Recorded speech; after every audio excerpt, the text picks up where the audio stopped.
आज हम लोग पढ़ेंगे कक्षा 4 हिंदी में पाठ नंबर 7 दान का हिसाब।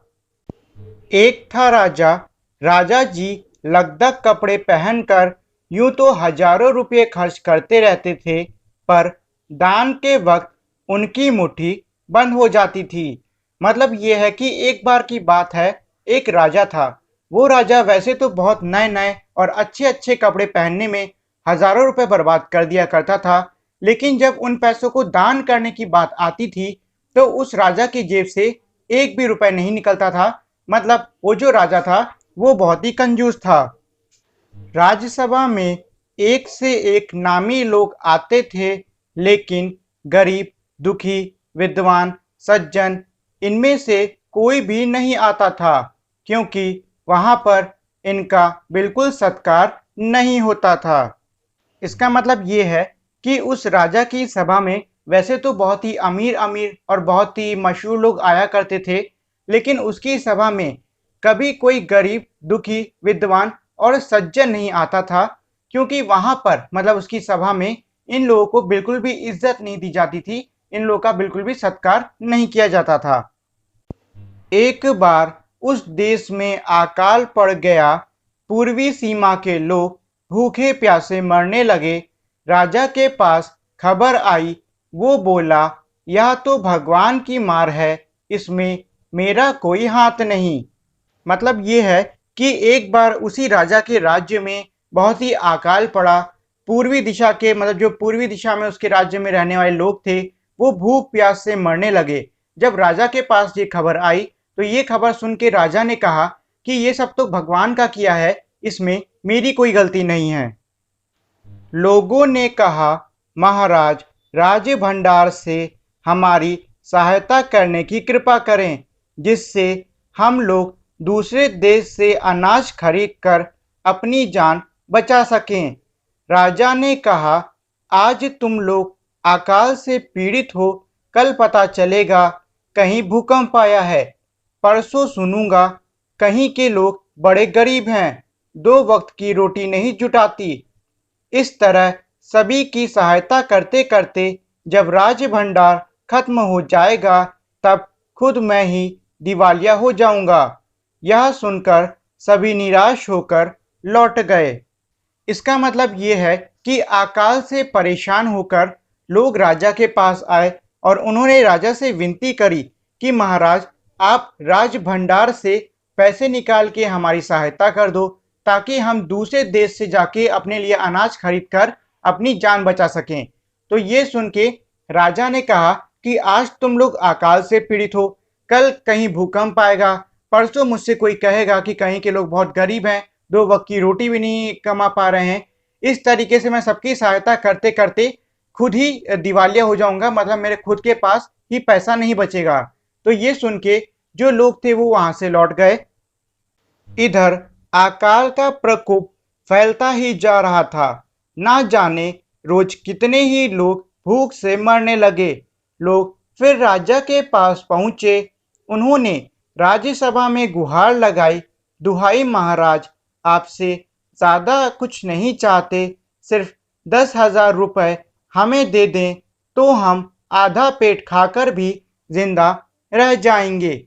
मतलब ये है कि अब जो अकाल है वो बहुत ही तेजी से फैलने लग रहा था। इसकी वजह से रोज बहुत सारे लोग मर रहे थे। अब इस बात से परेशान होकर लोग फिर से राजा के पास गए। उन्होंने राजसभा में जाके गुहाई लगाई, दुहाई महाराज, अब बहुत ज्यादा हमें दिक्कत हो रही है, आप हमें ज्यादा नहीं मात्र 10,000 रुपए दे दें, जिससे कि हम अपना आधा पेट भर के भी जिंदा रह लेंगे। राजा ने कहा, 10,000 रुपए भी क्या तुम्हें बहुत कम लग रहे हैं? और उतने कष्ट से जीवित रहकर लाभ ही क्या है? मतलब ये है कि ये सुनने के बाद में राजा ने कहा कि क्या तुमको 10,000 रुपए बहुत कम लगते हैं? 10,000 रुपए बहुत ज्यादा होते हैं, और तुम आधा पेट भर के इतने कष्ट से जीवित रहकर करोगे भी क्या? एक व्यक्ति ने कहा, भगवान की कृपा से लाखों रुपए राजकोष में मौजूद हैं, जैसे धन का सागर हो, उसमें से एक आध लोटा ले लेने से महाराज का क्या नुकसान हो जाएगा? मतलब ये है कि ये सुन के एक व्यक्ति ने ये कहा कि भगवान की कृपा से आपका जो राजकोष है वो बहुत ही ज़्यादा भरा है, जैसे कि रुपयों का सागर हो। अगर उसमें से हम 1 डेढ़ लोटा रुपए ले भी लेते हैं तो इसमें आपका कोई नुकसान नहीं होगा। राजा ने कहा, राजकोष में अधिक धन है तो क्या दोनों हाथों से लुटा दूं? मतलब ये है कि उस व्यक्ति की बात सुन के राजा ने ये बोला कि राजकोष में बहुत ज्यादा धन है तो क्या मैं दोनों हाथों से सबको बांट डालूं? एक अन्य व्यक्ति ने कहा, महल में प्रतिदिन हजारों रुपए इन सुगंधित वस्त्रों, मनोरंजन और महल की सजावट में खर्च होते हैं। यदि इन रुपयों में से ही थोड़ा सा धन जरूरतमंदों को मिल जाए तो उन दुखियों की जान बच जाएगी। मतलब ये है कि राजा की बात सुन के एक और व्यक्ति ने ये कहा कि महाराज, रोज हजारों रुपए अच्छे अच्छे कपड़ों, मनोरंजन और महल की सजावट में बर्बाद कर दिए जाते हैं। अगर आप उनमें से कुछ रुपयों को जरूरतमंदों को दे दोगे तो उन सभी की जान बच जाएगी। यह सुनकर राजा को क्रोध आ गया। वह गुस्से से बोला, खुद भिखारी होकर मुझे उपदेश दे रहे हो? मेरा रुपया है, मैं चाहूं तो उसे उबाल कर खाऊं, चाहो तल कर, मेरी मर्जी। तुम अगर इसी तरह बकवास करोगे तो मुश्किल में पड़ जाओगे। इसीलिए इसी वक्त तुम चुपचाप खिसक जाओ। राजा का क्रोध देखकर लोग वहां से चले गए। इसका मतलब ये है कि लोगों की बात सुनकर जो राजा था वो बहुत ही गुस्सा गया और उसने गुस्से में आके बोला कि तुम खुद तो भिखारी हो लेकिन तुम मुझे सलाह देते हो।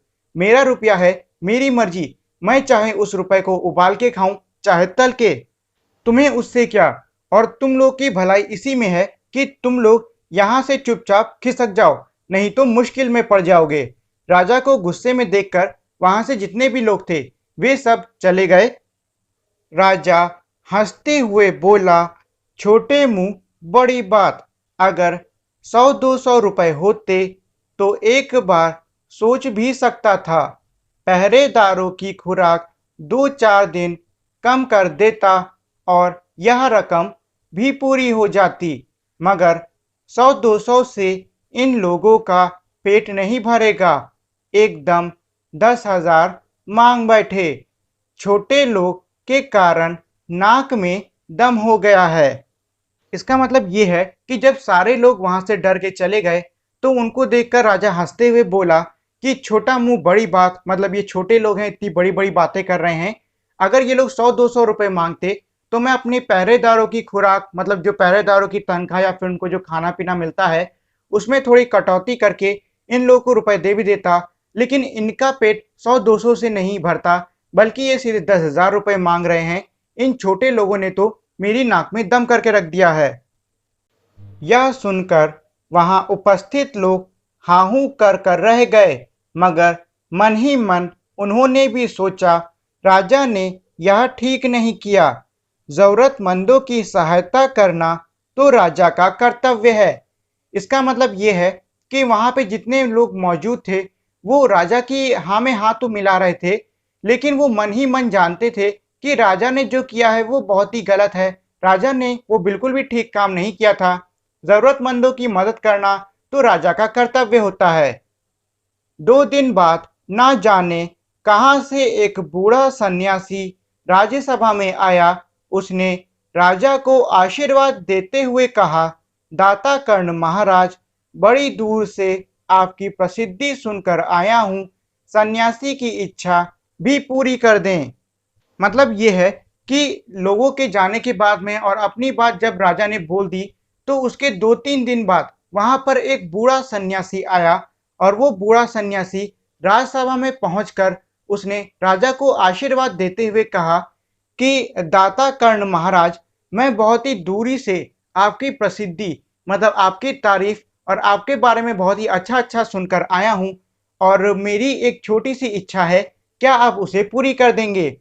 अपनी प्रशंसा सुनकर राजा बोला, जरा पता तो चले तुम्हें क्या चाहिए, यदि थोड़ा कम मांगो तो शायद मिल जाए।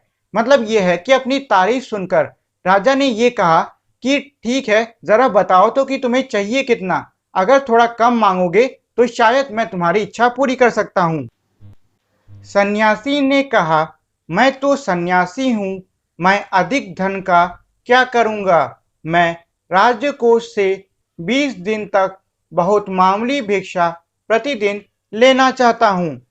मेरा भिक्षा लेने का नियम इस प्रकार है, मैं पहले दिन जो लेता हूँ, दूसरे दिन उसका दुगना, फिर तीसरे दिन उसका दुगना, फिर चौथे दिन तीसरे दिन का दुगना, इस तरह से प्रतिदिन दुगना लेता जाता हूँ।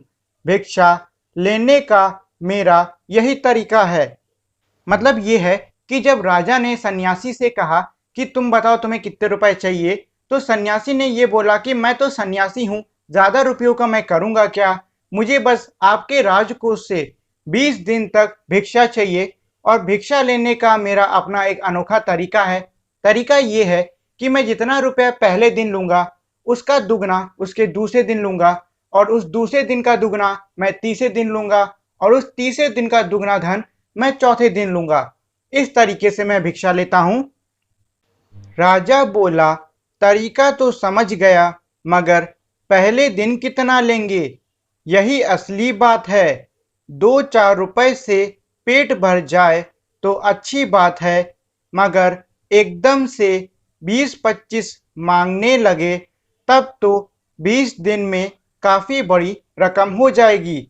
मतलब ये है कि तरीका सुनने के बाद में राजा ने कहा कि मुझे तुम्हारा तरीका तो समझ में आ गया है, लेकिन ये बताओ कि तुम पहले दिन कितना रुपए लोगे। अगर तुम 2-4 रुपए लेते हो तो ठीक है, लेकिन अगर तुमने 20-25 रुपए पहले दिन ले लिया तो 20वें दिन आते आते वो रकम बहुत बड़ी हो जाएगी। सन्यासी ने हंसते हुए कहा, महाराज, मैं लोभी नहीं हूँ, आज मुझे 1 रुपए दीजिए, फिर 20 दिन तक दुगने करके देते रहने का हुक्म दे दीजिए।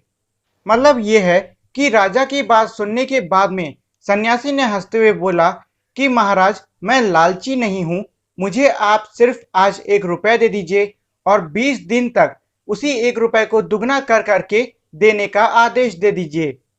यह सुनकर राजा, मंत्री और दरबारी सभी की जान में जान आई।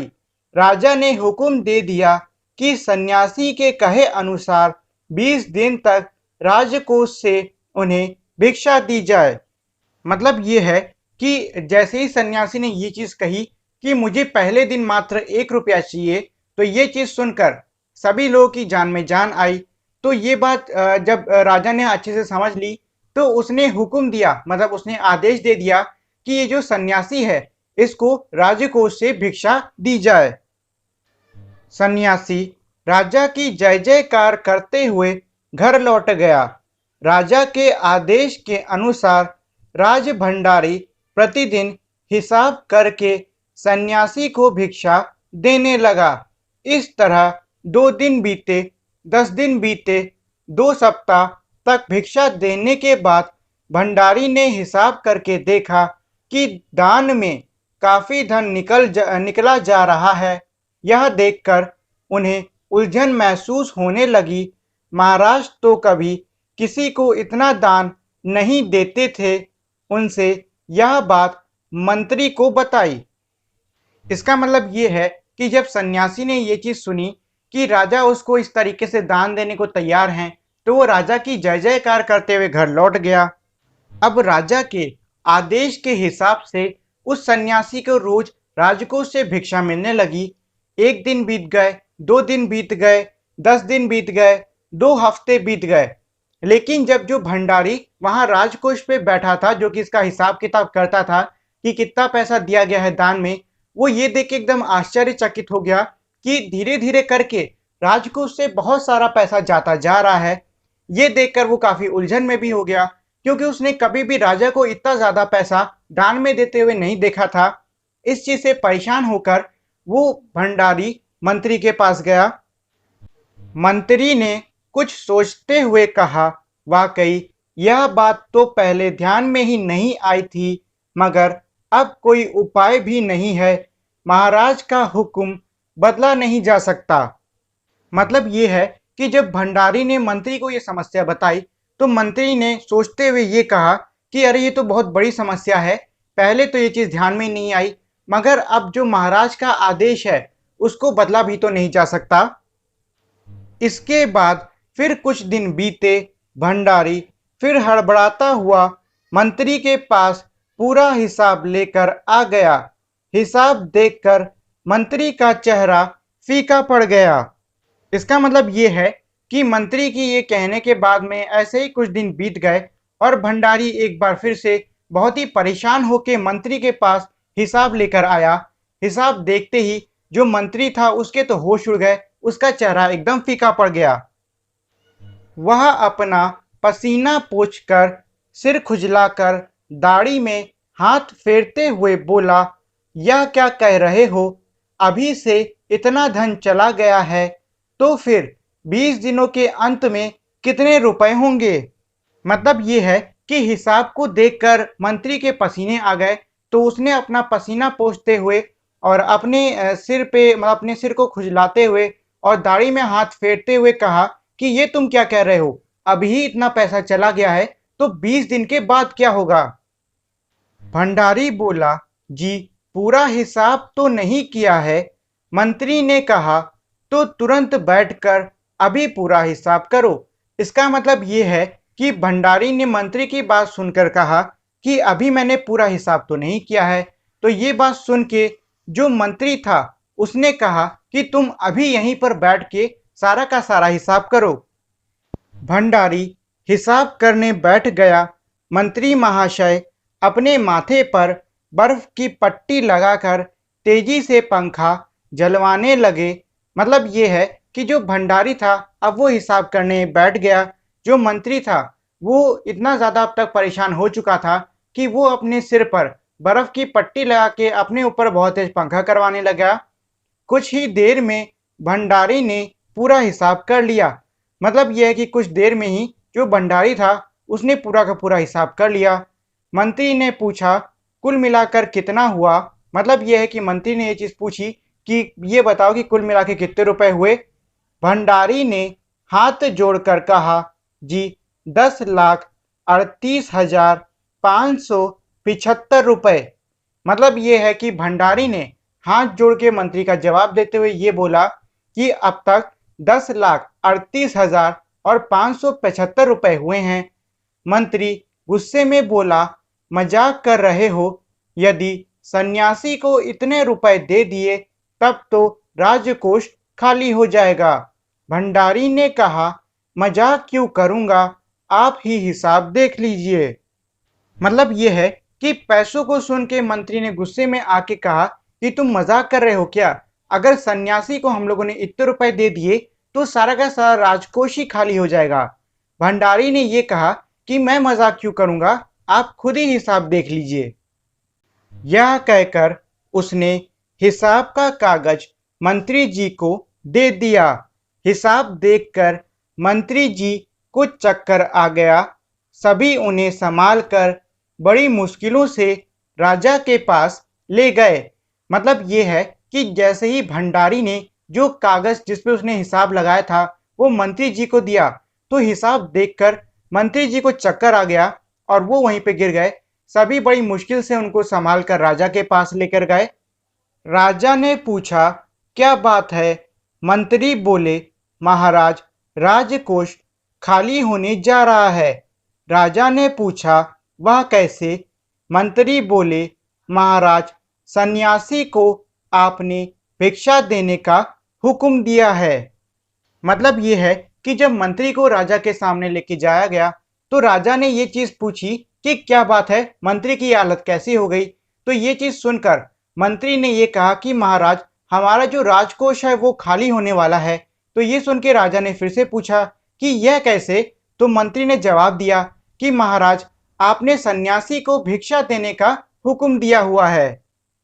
तो देखो इसका ये जो अर्थ है ये अधूरा है, बाकी का इसके अगले वाले स्लाइड में है तो मैं उसी में आपको साथ में लगा के समझा दूंगा।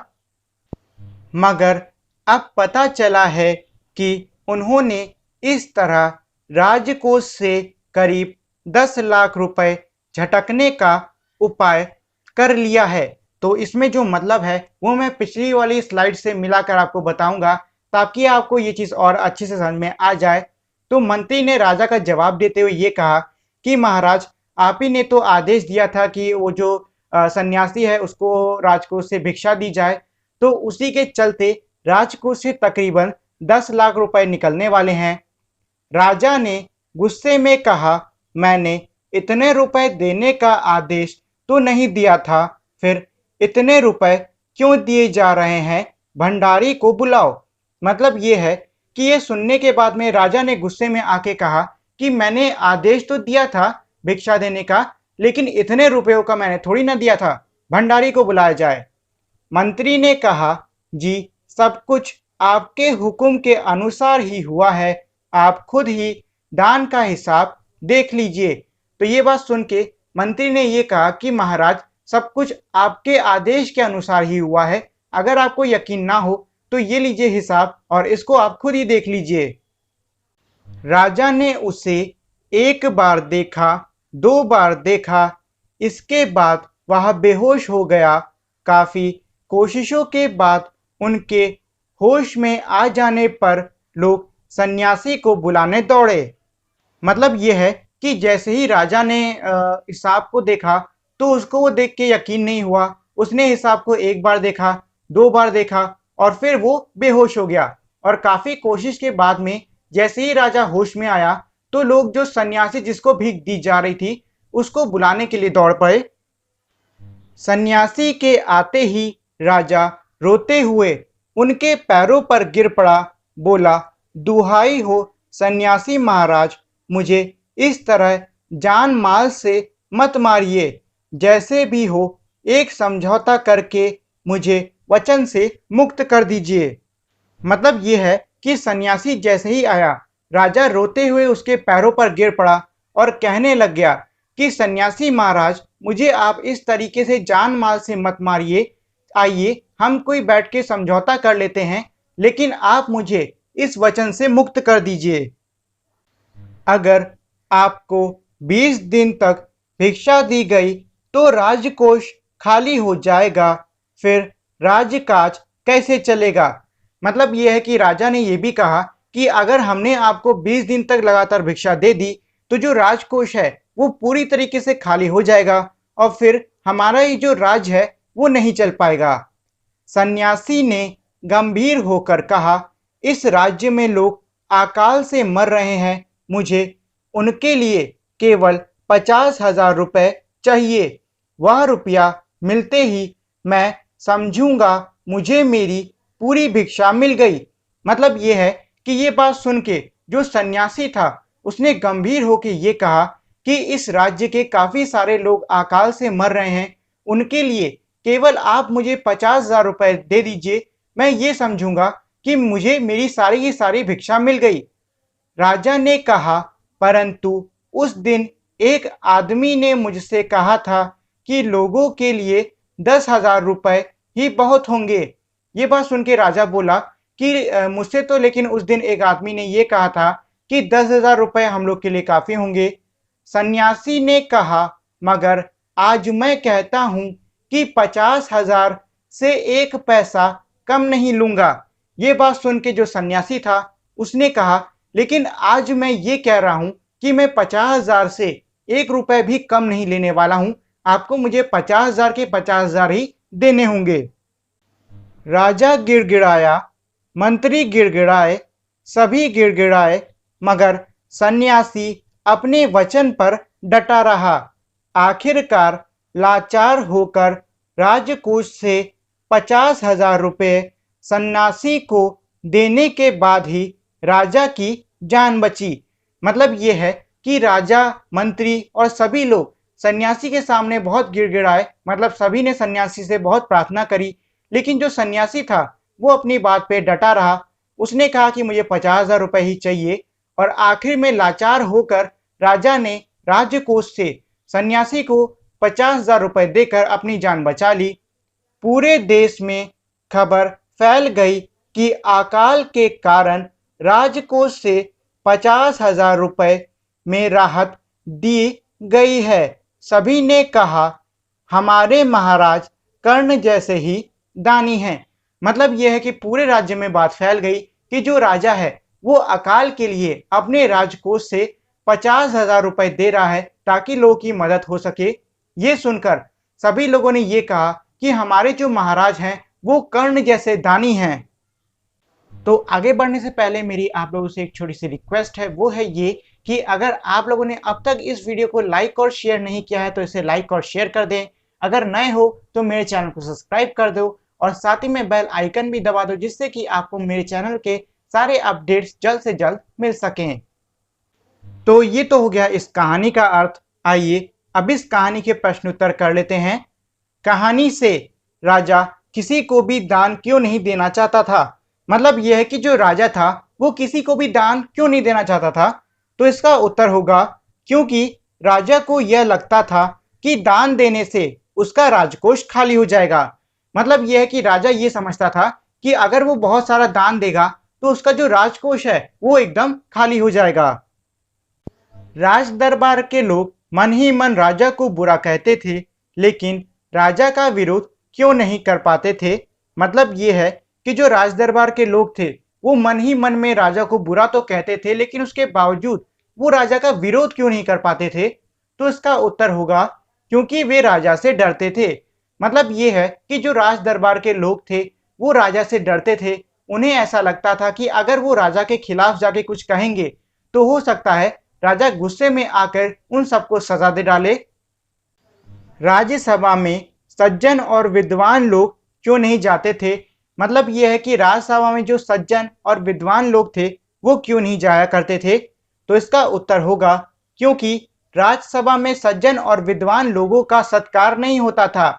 इसका जवाब यह है कि सज्जन और विद्वान लोग राज्यसभा में इसलिए नहीं जाते थे क्योंकि वहां पर उनका कोई भी सत्कार नहीं होता था।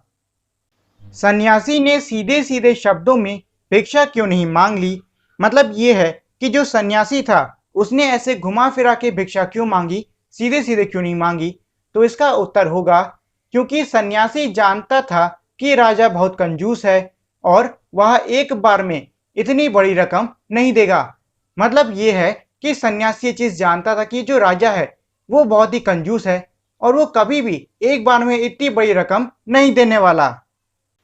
राजा को सन्यासी के आगे गिड़गिड़ाने की जरूरत क्यों पड़ी? मतलब यह है कि जो राजा था उसको सन्यासी के सामने उससे प्रार्थना, उससे गिड़गिड़ाना क्यों पड़ा?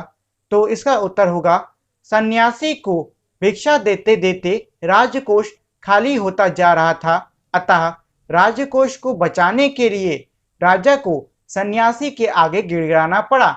मतलब ये है कि सन्यासी जो था उसको भिक्षा देते देते जो पूरा का पूरा राजकोष था वो खाली होता जा रहा था, इसीलिए राजा को सन्यासी के आगे गिड़गिड़ाना पड़ा ताकि जो सन्यासी है वो अपनी भिक्षा लेना बंद कर दे।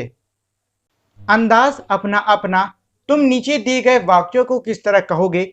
मतलब ये है कि इसमें ये कह रहे हैं कि नीचे आपके कुछ वाक्य दिए हुए हैं और आपको उन वाक्यों को अपने अंदाज में, मतलब आप जैसे पढ़ते हो उस तरीके से पढ़ के अपने तरीके से बोलना होगा। तो नीचे ये हमारे 4 वाक्य लिखे हुए हैं, इनको आप अपनी तरीके से बोल सकते हो। साथी हाथ बढ़ाना, कभी कभी कुछ इलाकों में बारिश बिल्कुल भी नहीं होती है, नदी नाले तालाब सूख जाते हैं, फसलों के लिए पानी नहीं मिलता, खेत सूख जाता है, पशु पक्षी जानवर लोग भूख से मरने लगते हैं। ऐसे समय में वहां रहने वाले लोगों को मदद की जरूरत होती है। तुम भी लोगों की मदद जरूर कर सकते हो। सोचकर बताओ तुम अकाल में परेशान लोगों की मदद कैसे करोगे? मतलब ये है कि इसमें ये कह रहे हैं, मान लो कोई इलाका है जहां पे अकाल पड़ा है।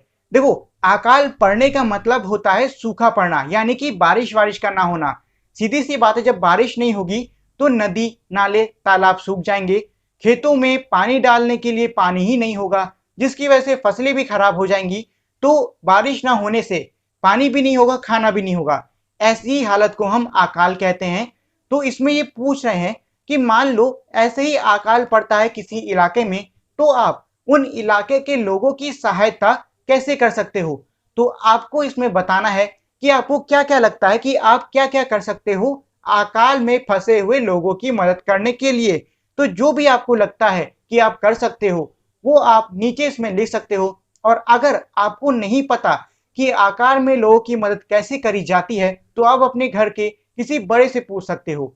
और अगर आपको तब भी जवाब नहीं मिलता है तो मुझे नीचे कमेंट कर देना, मैं आपको बता दूंगा कि अगर आपको अकाल में फंसे हुए लोगों की मदद करनी है तो आप कैसे कर सकते हो। जिम्मेदारी अपनी अपनी, तुम्हारे विचार से राज दरबार में किसकी क्या क्या जिम्मेदारियां होंगी। तो इसमें ये पूछ रहे हैं कि आपको बताना है कि राज दरबार में किसकी क्या जिम्मेदारी होगी। तो यहाँ पे दो लोग दिए हुए हैं जो कि है मंत्री और भंडारी। आपको बताना है कि राज दरबार में मंत्री की क्या जिम्मेदारी होती है और भंडारी की क्या जिम्मेदारी होती है। तो चलो पहले हम लोग मंत्री की जिम्मेदारियां देख लेते हैं। तो मंत्री का काम राज्य की समस्याओं को राजा के सामने रखने का और समय आने पर राजा को सलाह देने का होता है। इसके बाद है भंडारी। तो भंडारी का काम राज्य के खर्च का हिसाब किताब रखना होता है।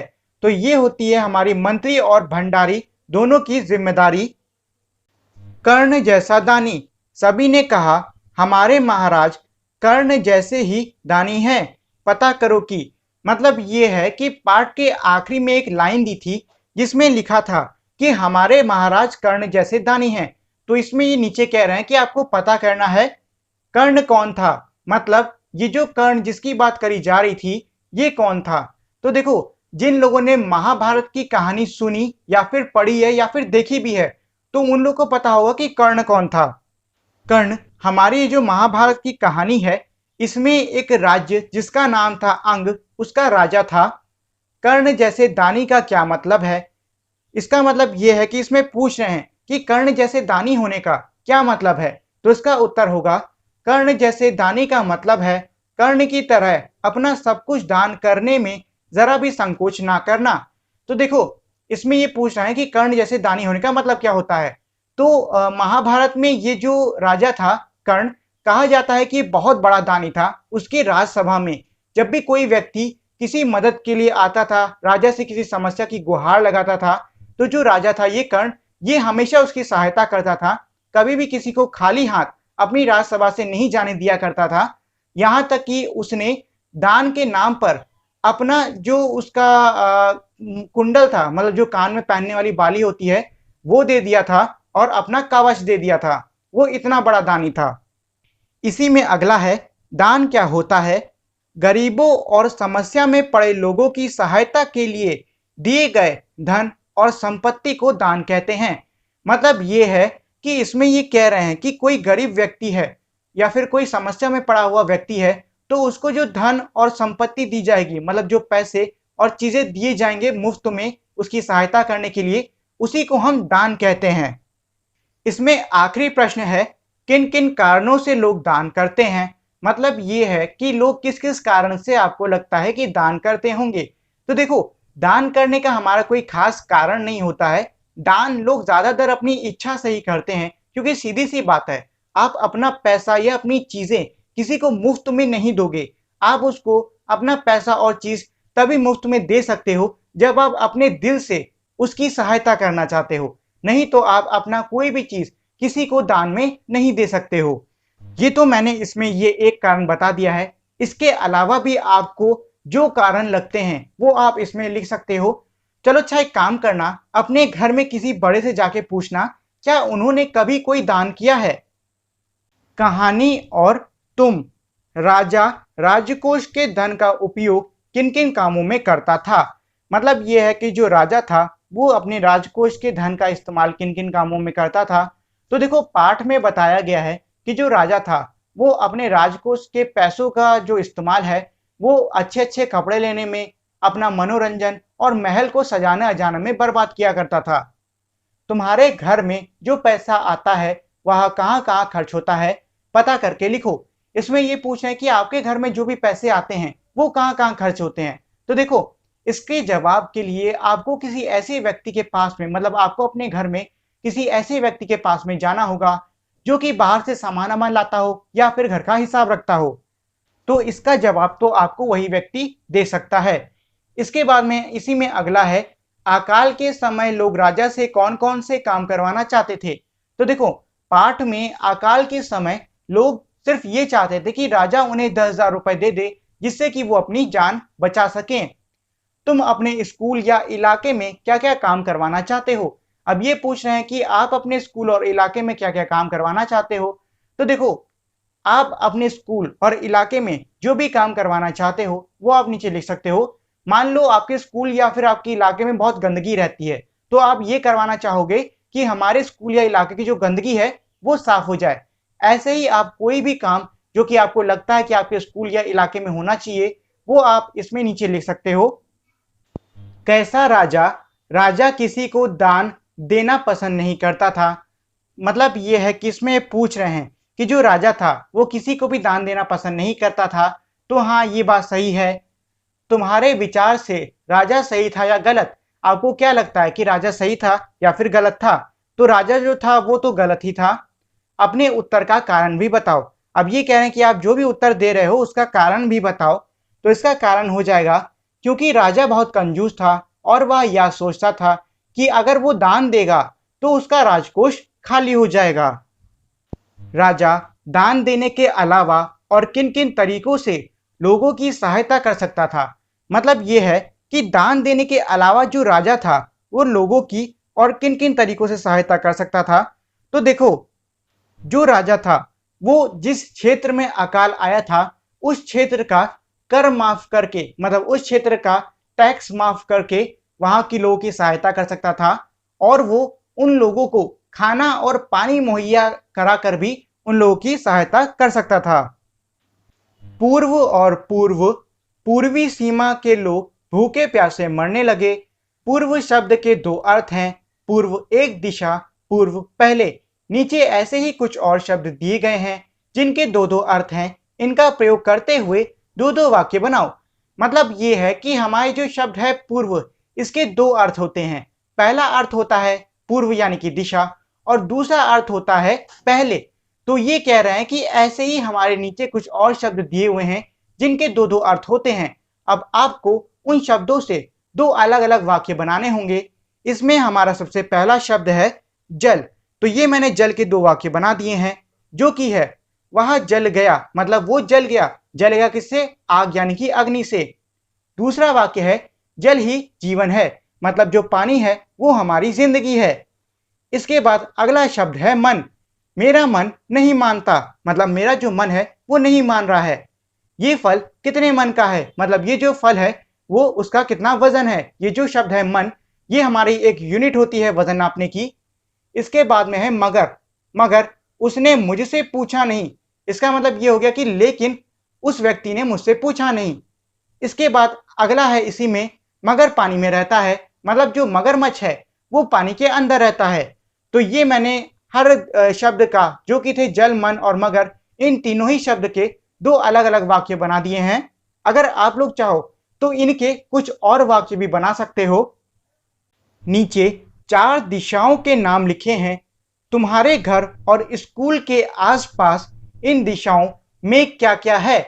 तालिका भरो। मतलब ये है कि नीचे ये कह रहे हैं कि चार दिशाओं के नाम दिए हैं और वो चार दिशाएं हैं हमारी पूर्व, पश्चिम, उत्तर, दक्षिण। अब ये कह रहे हैं कि इन चारों दिशाओं में आपके स्कूल और आपके घर में कौन कौन सी जगह है, मतलब कौन कौन सी चीजें हैं। ऐसा मान लो कि आप अपने घर पे हो।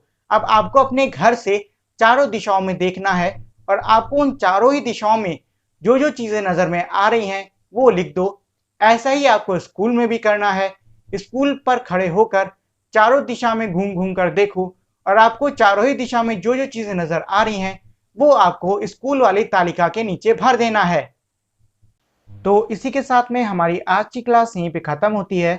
और अगर आप लोगों ने अब तक मेरी इस वीडियो को लाइक और शेयर नहीं किया है तो इसे लाइक और शेयर कर दें। और अगर आप मेरे चैनल पे नए हो तो इसे सब्सक्राइब भी कर दें। तो मिलते हैं हम अब अगली वीडियो में, तब तक के लिए नमस्कार।